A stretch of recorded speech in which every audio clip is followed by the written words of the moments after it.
and welcome back to Virtual Zoo School. Today we're in our bobcat habitat with Whitney and Kato. And Whitney, what are you going to be doing with Kato today?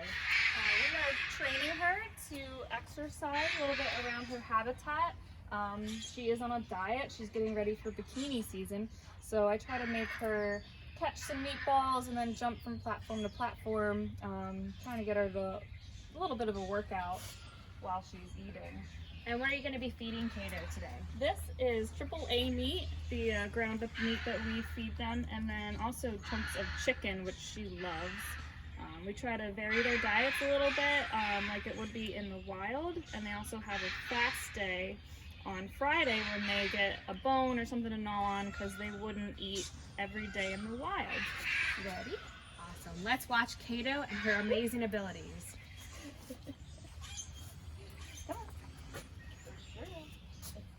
Ready? On to duck. Ready? Jump. Over here. What a good girl. Good catch.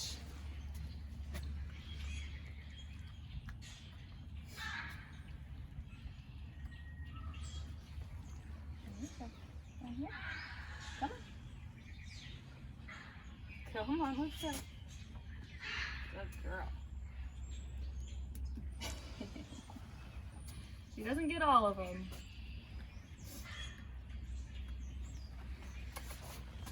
Okay.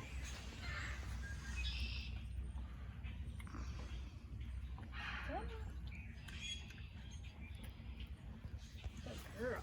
Ready? Bad throw.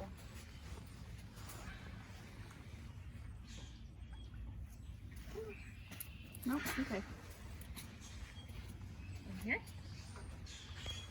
Good girl. So these guys are great jumpers, right? They are very good jumpers.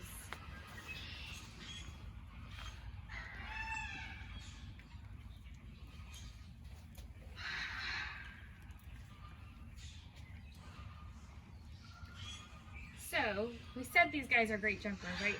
So these guys can actually jump about 10 feet when they're pouncing for their prey. So that's why training like this is very important.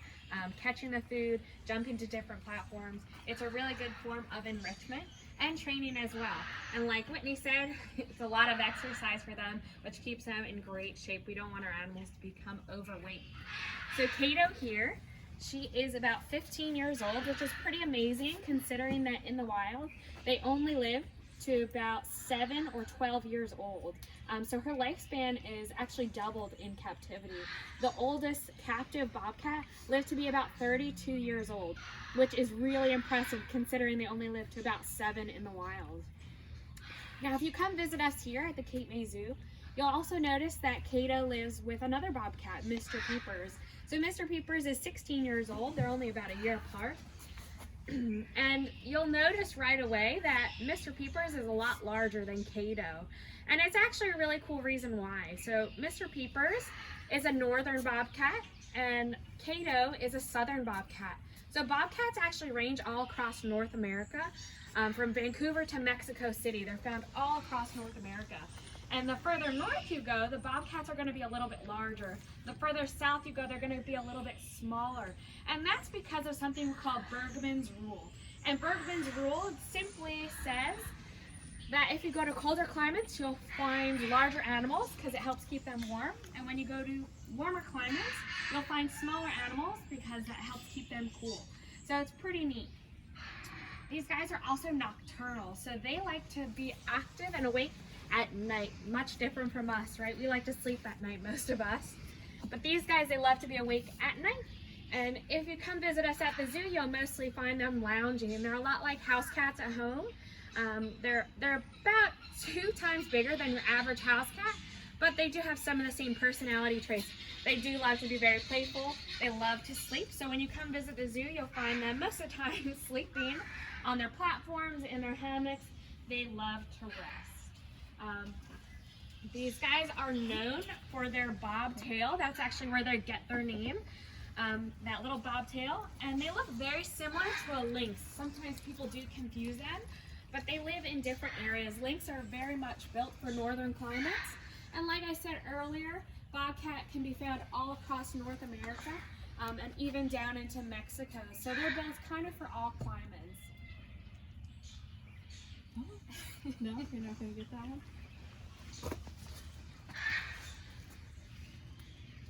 Good catch. These guys also can run an amazing 30 miles per hour.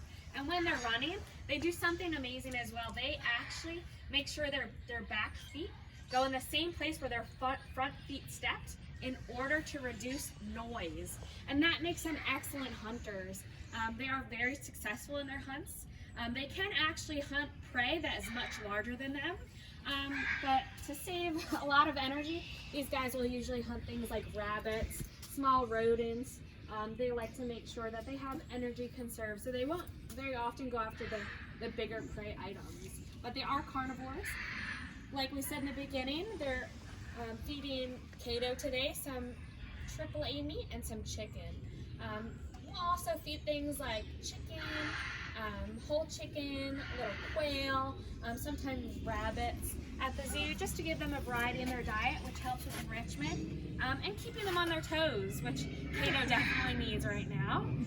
She missed a couple of her food items, as you can see, but again, it's really important for her to also, exercise. Sometimes she's gonna miss a few, but keeps her on her toes.